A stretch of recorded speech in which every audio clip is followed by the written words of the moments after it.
আসসালামু আলাইকুম ওয়া রাহমাতুল্লাহ। ইকরা বিসমি রাব্বিকাল্লাযী খালাক। পড়ো তোমার প্রভুর নামে, যিনি তোমাকে সৃষ্টি করেছেন। সৃষ্টির পেছনে মহান উদ্দেশ্য। এই বিশাল মহাবিশ্বে কোটি কোটি গ্রহ, নক্ষত্র, আকাশগঙ্গা সবকিছুর মাঝে একটি ছোট্ট গ্রহে বাস করে মানুষ। কখনো কি মনে হয়েছে, আমি কেন এখানে? আমার জীবনের উদ্দেশ্য কি? এই প্রশ্নের উত্তর খুঁজতে দার্শনিকরা যুগের পর যুগ কাটিয়ে দিয়েছেন, কিন্তু আল্লাহ তাআলা নিজেই এই প্রশ্নের সুস্পষ্ট উত্তর দিয়েছেন পবিত্র কুরআনে। আল্লাহ বলেন, ওয়ামা খালাকতুল জিন্না ওয়াল ইনসা ইল্লা লিয়াবুদুন। আমি জিন ও মানুষ জাতিকে কেবল এই জন্যই সৃষ্টি করেছি যে তারা আমার ইবাদত করবে। সূরা আয-যারিয়াতের ৫৬ নম্বর আয়াত। মাত্র একটি আয়াত, কিন্তু এর ভেতরে লুকিয়ে আছে জীবনের সবচেয়ে বড় সত্য, সবচেয়ে শক্তিশালী মোটিভেশন। ইবাদত মানে শুধু নামাজ রোজা নয়। অনেকে মনে করেন ইবাদত মানে শুধু মসজিদে যাওয়া, নামাজ পড়া, তাসবিহ গণা, কিন্তু এই ধারণা সম্পূর্ণ নয়। ইসলামের দৃষ্টিতে ইবাদত হলো জীবনের প্রতিটি কাজ যা আল্লাহর সন্তুষ্টির জন্য করা হয়। তুমি যখন সৎভাবে ব্যবসা করো, সেটা ইবাদত। তুমি যখন মায়ের সেবা করো, সেটা ইবাদত। তুমি যখন অন্যায়ের বিরুদ্ধে কথা বলো, সেটা ইবাদত। তুমি যখন জ্ঞান অর্জন করো, সেটা ইবাদত। তুমি যখন পরিবারের জন্য হালাল রুজি উপার্জন করো, সেটা ইবাদত। সুতরাং তোমার পুরো জীবনটাই হতে পারে ইবাদত। এটাই সবচেয়ে বড় মোটিভেশন। তুমি কখনো অর্থহীন নও। তোমার প্রতিটি মুহূর্ত, প্রতিটি শ্বাস, প্রতিটি পদক্ষেপ আল্লাহর কাছে হিসাবযোগ্য এবং পুরস্কারযোগ্য। মনের ভেতরে প্রশ্ন জাগতে পারে, আল্লাহ কি আমাদের দরকার ছিল? আল্লাহ কি আমাদের ইবাদতের মুখাপেক্ষী? এর উত্তর অবশ্যই আছে। আল্লাহ তাআলা কুরআনেই বলেছেন, আল্লাহ কারও মুখাপেক্ষী নন, তোমরাই তার মুখাপেক্ষী।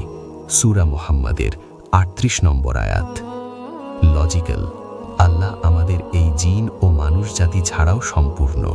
তার লক্ষ কোটি ফেরেশতা আছেন যারা অবিরাম তার তাসবিহ পাঠ করছেন।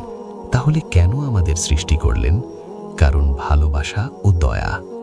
একটি হাদিসে কুদসিতে আল্লাহ বলেন, আমি ছিলাম এক গুপ্ত রত্ন, আমি পরিচিত হতে চাইলাম, তাই আমি সৃষ্টিকুল তৈরি করলাম।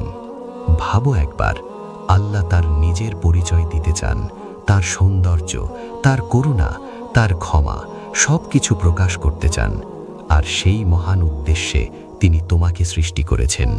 তুমি শুধু একটি প্রাণী নও, তুমি আল্লাহর মহিমা প্রকাশের একটি মাধ্যম। মানুষ আশরাফুল মাখলুকাত। আল্লাহ মানুষকে সৃষ্টি করলেন এবং তাকে দিলেন এক অনন্য মর্যাদা। আমি আদম সন্তানকে সম্মানিত করেছি। সূরা বনী ইসরাইল ৭০ নম্বর আয়াত।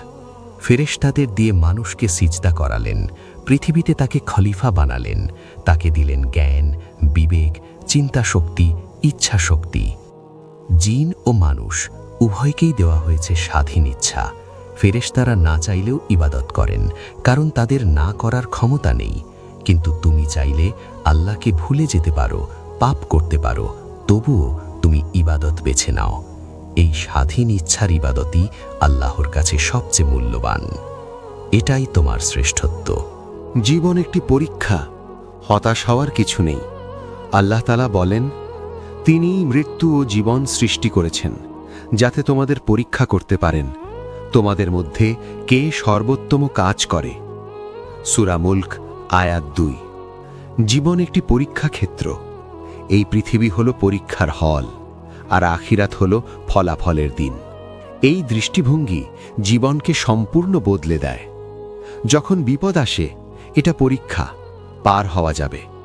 যখন কষ্ট আসে, এটা পরীক্ষা, ধৈর্য ধরলে পুরস্কার আছে। যখন সাফল্য আসে, এটাও পরীক্ষা, কৃতজ্ঞ হতে হবে। পরীক্ষায় ফেল করা মানে শেষ নয়। আল্লাহ বলেন, তিনি তওবাকারীকে ভালোবাসেন।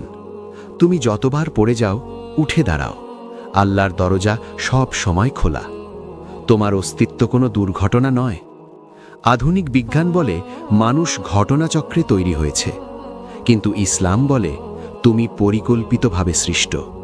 তোমাকে নির্দিষ্ট পরিবারে, নির্দিষ্ট সময়ে, নির্দিষ্ট প্রতিভা দিয়ে পাঠিয়েছেন।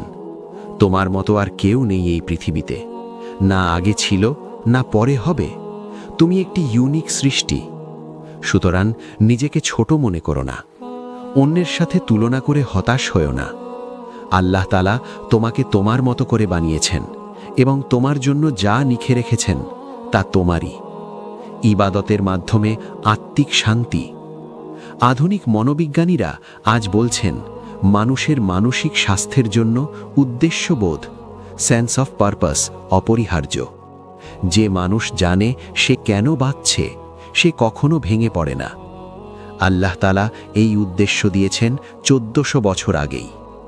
আল্লাহ তাআলা বলেন, জেনে রাখো আল্লাহর স্মরণেই হৃদয় প্রশান্ত হয়। সূরা আর-রাদ আয়াত 28। যে মানুষ নামাজে দাঁড়ায় সে যেন সরাসরি আল্লাহর সামনে হাজির হয়। পৃথিবীর সব চাপ, সব দুশ্চিন্তা, সব ব্যর্থতা, সব কিছু আল্লাহর সামনে ঢেলে দেওয়ার এই সুযোগ, এটা কোনো ধর্মীয় বোঝা নয়, এটা মুক্তির পথ। চূড়ান্ত লক্ষ্য জান্নাত, সর্বোচ্চ সাফল্য। আল্লাহ আমাদের শুধু কষ্টের জন্য পাঠাননি, চূড়ান্ত পুরস্কার হলো জান্নাত, যেখানে চোখ যা দেখেনি, কান যা শোনেনি, অন্তর যা কল্পনা করেনি তা অপেক্ষা করছে। কিন্তু সবচেয়ে বড় পুরস্কার, মনে প্রশ্ন জাগছে, জান্নাত ছাড়া আর কি বড় পুরস্কার হতে পারে? আল্লাহ তাআলা বলেন, সেদিন কিছু মুখমণ্ডল উজ্জ্বল হবে, তারা তাদের রবের দিকে তাকাবে। সূরা কিয়ামা আয়াত 22-23। আল্লাহকে সরাসরি দেখা, এটাই সর্বোচ্চ সাফল্য। তার প্রিয় বান্দাদের তিনি দেখা দেবেন। এই লক্ষ্যের তুলনায় দুনিয়ার সব দুঃখ তুচ্ছ। আলোচনার শেষ প্রান্তে এসে আমরা বুঝতে পারছি, জীবনের মানে খুঁজে পাও। তুমি কোনো কারণ ছাড়া জন্মাওনি, তুমি কোনো উদ্দেশ্য ছাড়া বাঁচছ না। তুমি পরিকল্পিত, পরিচর্চিত এবং ভালোবাসায় সৃষ্ট।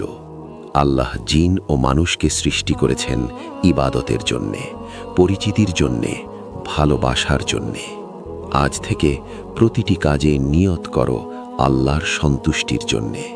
তোমার পড়াশোনা, তোমার কাজ, তোমার সম্পর্ক সব কিছু ইবাদতে পরিণত হবে। আর তখন জীবন হবে অর্থবহ, শান্তিময় এবং সফল, দুনিয়ায় এবং আখিরাতে। আল্লাহু আকবার। সৃষ্টির উদ্দেশ্য জানো, জীবন পাল্টে যাবে। আল্লাহ তাআলা আমাদের সবাইকে কবুল করুন। আমিন।